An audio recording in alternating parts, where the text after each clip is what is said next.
While preparations for my wedding to Peter were in full swing, I could never have imagined the disappointment that was about to hit me.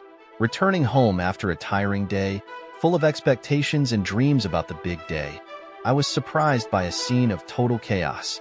My things were piled up in suitcases at the door of our apartment. My heart raced. What could have happened?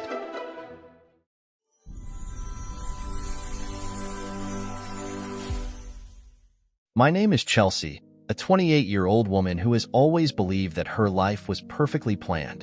Peter and I had been together for over 4 years, and our wedding was scheduled for 3 months from now. Preparations were in full swing, with flowers, invitations, and a chosen location that seemed to come out of a dream. But, as they say, life has a cruel way of surprising us. On that fateful day, I left work with a smile on my face, eager to share the latest news with Peter. We had finally chosen the perfect venue for our wedding. However, as I approached our apartment, my heart stopped. There, at the door, were my suitcases, piled up like a monument of impending disaster. Is that a bad joke? I muttered, incredulous. I ran to the door, which was unlocked, and entered. The house was eerily silent. My calls to Peter went straight to voicemail. Panic began to set in. I hurriedly climbed the stairs, my mind flooded with thoughts. In our room, I found the source of my nightmare. Debbie, Peter's mother, rummaging through my closet with a smug smile. "Debbie, what's going on? Why are my things out there?" I asked, trying to stay calm. She turned slowly, enjoying every second of my despair. "Chelsea, dear, Peter broke up with you. He's moving out and canceled the wedding." I felt the ground disappear under my feet. Canceled? Where's Peter? Debbie folded her arms triumphantly. "He doesn't want to see you. You're no longer welcome here." In disbelief, I staggered out of the apartment. He needed to find Peter. What the hell was going on? I drove to his parents' house, desperate for answers. And when I found him, the truth hit me like an overwhelming storm, forever changing the course of my life. The drive to Peter's parents' house seemed endless. My mind swirled in a whirlwind of unanswered questions. When I arrived, I saw Peter's car in the driveway and felt a brief relief. He was there. Perhaps there was an explanation for all this. I ran to the door and entered without knocking. "Peter, Peter, where are you?" My voice echoed through the empty house, charged with despair. From upstairs, I heard voices. I followed the sound into the living room, and what I found there destroyed me. Peter was sitting on the couch, but he wasn't alone. By her side, Jennifer, the daughter of Debbie's best friend Moira. The same Jennifer that Debbie always wanted for Peter. "Peter, what's going on?" I asked, my voice trembling. He raised his head, his eyes cold and distant. "Chelsea, you betrayed me. I have the photos to prove it." My mind went blank. "What? I never cheated on you. What photos?" Peter threw an envelope in my direction. I opened it with trembling hands and saw pictures of me with an unknown man. The images were incredibly convincing, but they were lies. "Peter, these photos are fake. I've never seen this man in my life." Jennifer was silent, but her triumphant gaze said it all. Peter shook his head. "I can't trust you anymore, Chelsea. It's over." I felt as if a knife was going through my heart. "Peter, you're making a terrible mistake. These photos are a setup." He looked away. "I can't take the risk." The injustice of it all hit me like a wave. "You're throwing away years of love for a lie." With tears in my eyes, I ran out of the house, leaving behind a life that was crumbling around me. The only thing left was the certainty that I needed to find out the truth and prove my innocence. I left Peter's house in a state of shock. I drove aimlessly through the city streets, tears streaming down my face, trying to understand how it all fell apart so quickly. I needed a place to think, to plan my next move. I ended up parking in a quiet park, where the trees whispered stories of simpler times. I sat down on a bench and pulled out my phone, trying to call Peter once more. Voicemail again. I felt lost, betrayed not only by the man I loved, but also by those around us who were supposed to support us. Peter's cold words echoed in my mind. "I can't trust you anymore." I remembered the first time I met Peter. He was charismatic, caring, and made me feel special. Our connection was instantaneous, and I believed that our love was unwavering. But somewhere along the way, cracks began to appear, all fueled by Debbie's shadow. Debbie has always been a constant presence, criticizing and undermining my every decision. She had wanted Jennifer for Peter from the beginning, and now it seemed that she had gotten what she wanted. But how did she manage to fabricate those photos? And why? As the questions hammered in my mind, a determination began to emerge. I couldn't let Debbie and Jennifer destroy my life with their lies. I needed proof, someone who could help me unmask this farce. I picked up my phone again and called my childhood friend, Sarah, a smart and fierce lawyer who had always been by my side. "Sarah, I need your help. It's an emergency."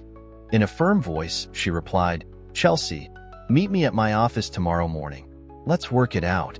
With a plan in mind and Sarah's help, I felt a little stronger. The battle was just beginning.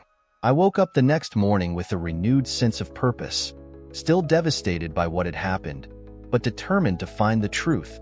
I packed up and went to meet Sarah. Her office was a family haven of comfort and competence, where she knew she could find some form of justice. "Sarah, those photos are fake. Peter believes I cheated on him, but I've never seen that man in my life," I explained. My voice choked with emotion. Sarah looked at me with empathy and determination. "Let's find out who's behind it, Chelsea. I believe in you." She began to ask detailed questions about the past few months, trying to find any clues that could lead us to the truth. After a few hours, she leaned forward, her eyes shining with determination. "We need a photography expert to analyze these images. We will find someone who can prove that they are montages." I left her office feeling a flame of hope.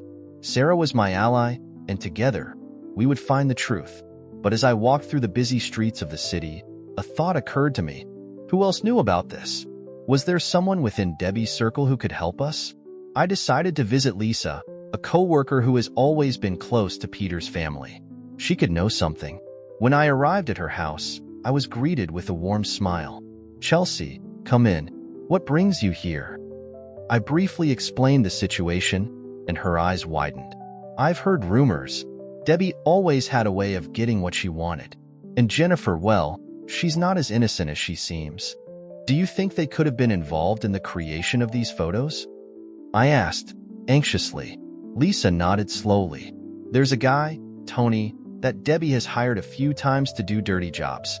Maybe he has something to do with it." With this new clue, I left Lisa's house with a sense of urgency. We needed to find Tony.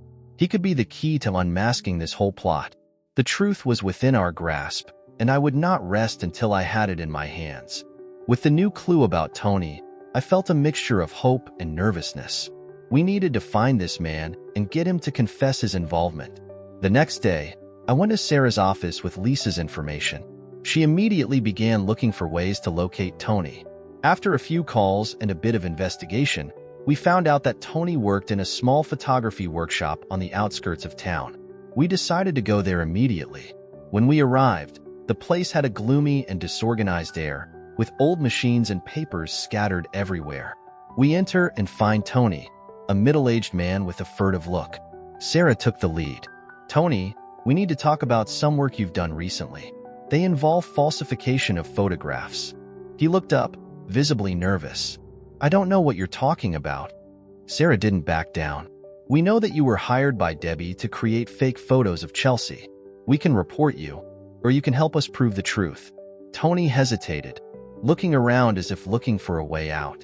Finally, he sighed and muttered, "All right, I took the pictures. Debbie paid me well for it, but I didn't want to get into trouble." My heart raced. "Can you prove that the photos are fake? That you created them?" He nodded slowly.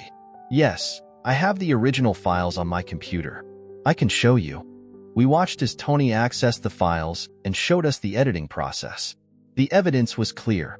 The photos were fabricated. Sarah took everything she needed to take to court. Back at Sarah's office, we began to piece together the case.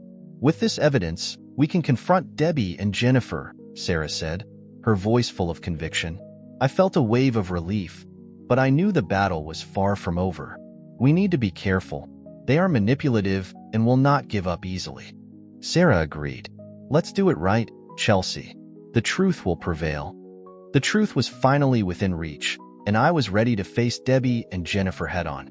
Justice was on the way, and nothing would stop me from regaining my life and my love. With the evidence in hand, Sarah and I prepared to confront Debbie and Jennifer. We knew it would be an uphill battle, but we were determined to unmask the truth. We decided to start at Debbie's house, a place where so many lies had been woven. When we arrived, Debbie was in the garden, tending to the flowers with a serene expression that irritated me deeply. Sarah took the lead once again, her stance firm and determined. "Debbie, we need to talk." Debbie looked at us with contempt. "About what?" Sarah wasted no time. "About the fake photos you ordered to destroy Chelsea and Peter's relationship. We have proof that you paid Tony to fake it." Debbie's face turned pale, but she tried to keep her composure. "This is ridiculous. You have no proof." Sarah smiled coldly and showed us the documents Tony had given us. "That's the evidence, Debbie, and we will take this to court if necessary." Debbie finally fell apart. "I just wanted to protect my son. I thought Chelsea wasn't good enough for him." My anger bubbled to the surface. "You destroyed our lives for a lie, Debbie, and now you're going to pay for it." The next day, we went to Jennifer's house. She opened the door, surprised to see us. "What do you want?" Sarah, just as firmly, explained the situation. Jennifer tried to deny it, but when we showed her the evidence, her expression changed from defiant to scared. "I just did what Debbie asked. I never wanted to hurt anyone." "But it hurt," I said, my voice firm. "And now, let's fix that." With the truth finally exposed, Peter was the next step. We knew he was at his parents' house, and we went straight there. When he saw us, he looked confused, but Sarah wasted no time in explaining everything. We showed him the evidence, and he was silent for a long moment. "Peter, I never cheat on you. It was all a setup," he said, my voice breaking. He finally spoke, his voice filled with regret. "Chelsea, I'm sorry. I was an idiot for believing these lies." The tears rolled down my face, but they were of relief. We need time to sort all this out, but the truth is finally in sight.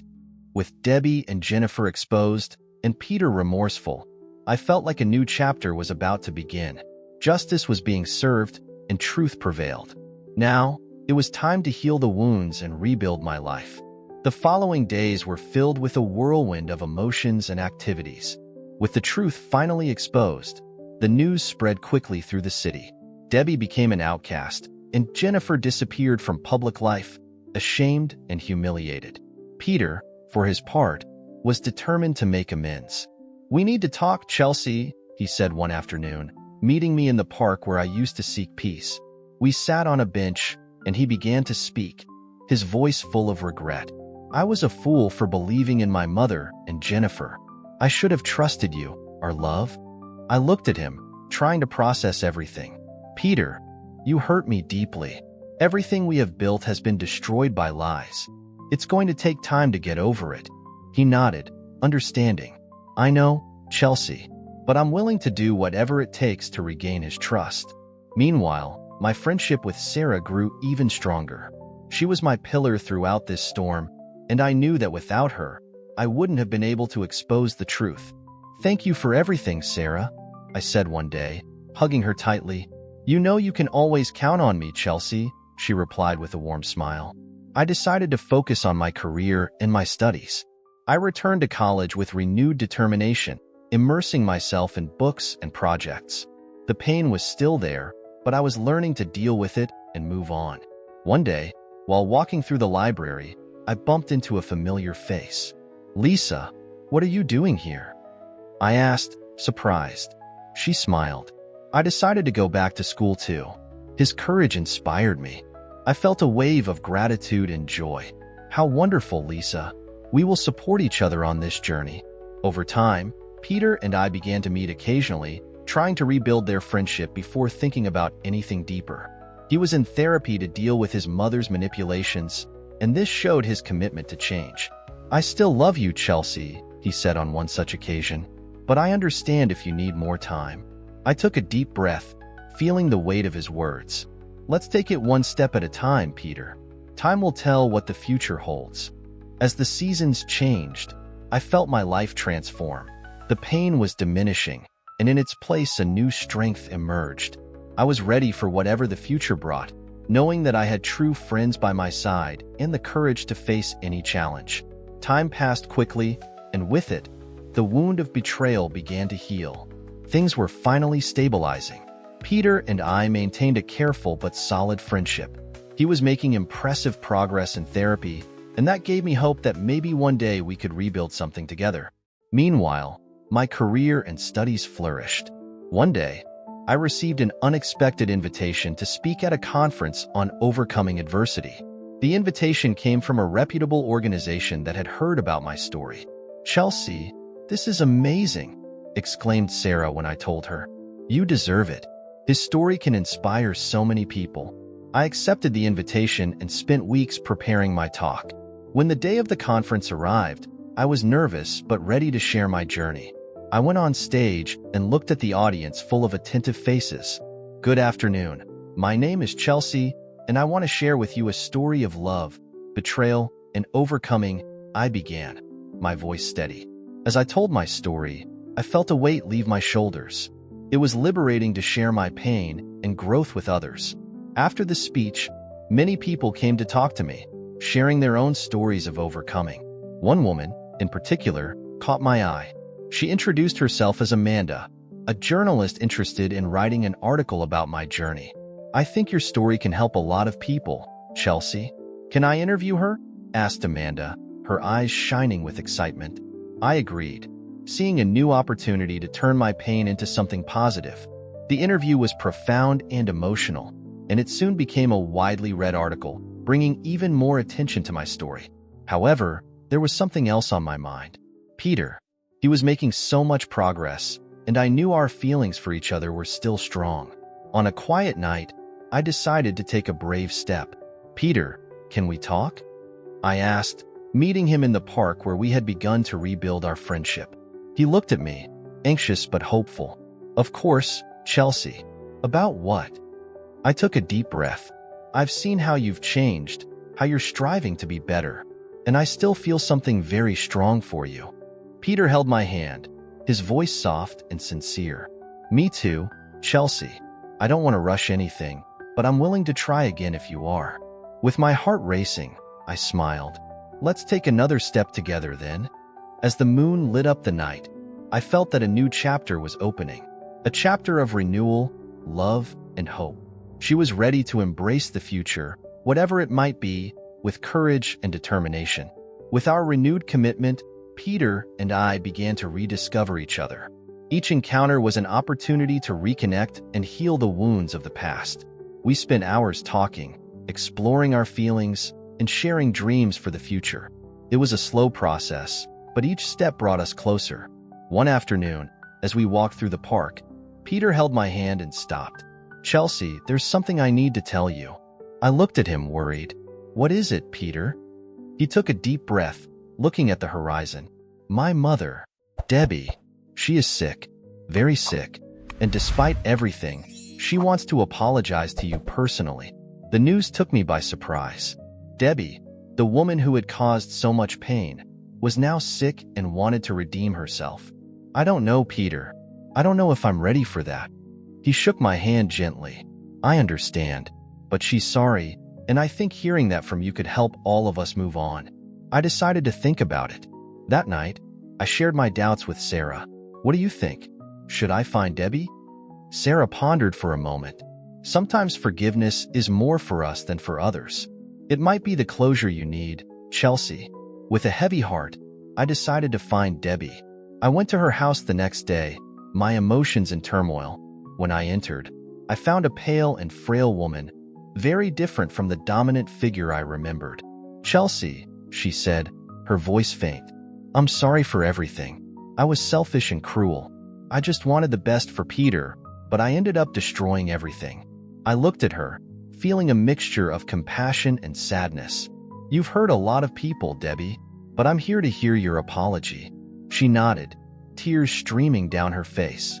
"I know, and I'm sorry. I hope one day he can forgive me." I left that house feeling an unexpected lightness. Forgiveness did not erase the pain, but it allowed me to move on. And in that moment, I knew I was ready for the future. As the days passed, life began to fall into place again. My story continued to inspire others, and my relationship with Peter grew stronger every day. He surprised me one night by taking me to the place where we met. "Chelsea," he began, kneeling, "you're the woman of my life. We've been through so much, and it just made me realize how much I love you. Will you marry me?" Tears rolled down my face as I smiled. "Yes, Peter. Yes, I want to marry you." As he hugged me, I knew we were ready for a new beginning, together. Our wedding day arrived with indescribable beauty. The sky was clear, and a light breeze swayed the trees. It was a perfect day, full of promise and new hope. The ceremony was simple yet full of love and meaning, surrounded by friends and family who supported us on our journey. Sarah, my loyal friend, was by my side as my maid of honor. She smiled at me as I got ready. "You are radiant, Chelsea. This is the beginning of something really special." I walked down the aisle, where Peter was waiting for me with a smile that lit up his face. His eyes were filled with love and commitment. When our eyes met, I felt a wave of emotion flood me. We were finally here, ready to start our new life together. I, Peter, promise to love and support you at all times, good and bad. I promise to be your partner, your confidant, and your best friend, today and always, he said, his voice firm. I, Chelsea, promise to love and support you at all times, good and bad. I promise to be your partner, your confidant, and your best friend, today and always, I replied, tears of joy streaming down my face. As we exchanged our vows, I felt a deep peace. Everything we went through brought us here, and that made us stronger. After the ceremony, the party was a celebration of love and overcoming. We laughed, danced, and shared moments that will remain forever in our memories. Later, Peter and I stepped away from the crowd for a moment alone. "We did it," he whispered, holding my hand. "We managed to overcome all of this together." I smiled, feeling the warmth of his love envelop me. Yes, we did it. And best of all, our future is just beginning. The following months were a whirlwind of new experiences and growth. We were building our lives together, brick by brick, with the solid foundation of love and renewed trust. My work as a speaker and writer thrived, inspiring others to find strength in their own stories. One day, as we walked through the park, where so many important conversations had taken place, Peter stopped and looked at me with a mysterious smile. "I have a surprise for you," he said, taking a small box out of his pocket. Inside the box, there was a key. "It's the key to our new home," he explained, his eyes shining with excitement. "A place where we can start from scratch, together." Tears streamed down my face as I hugged him. "Peter, this is amazing. I can't wait to see our new home." When we arrived at our new home, I felt a surge of hope and happiness. It was the beginning of a new phase, a phase full of possibilities and dreams fulfilled. We were ready to face whatever came, together, as it always should have been. And so, we begin our new chapter. We didn't know what the future held for us, but we were ready to face it hand in hand, with love and courage. Because in the end, everything we went through brought us here, and that was what really mattered. Share this story with your friends. It can brighten their day and inspire them. Until the next exciting story,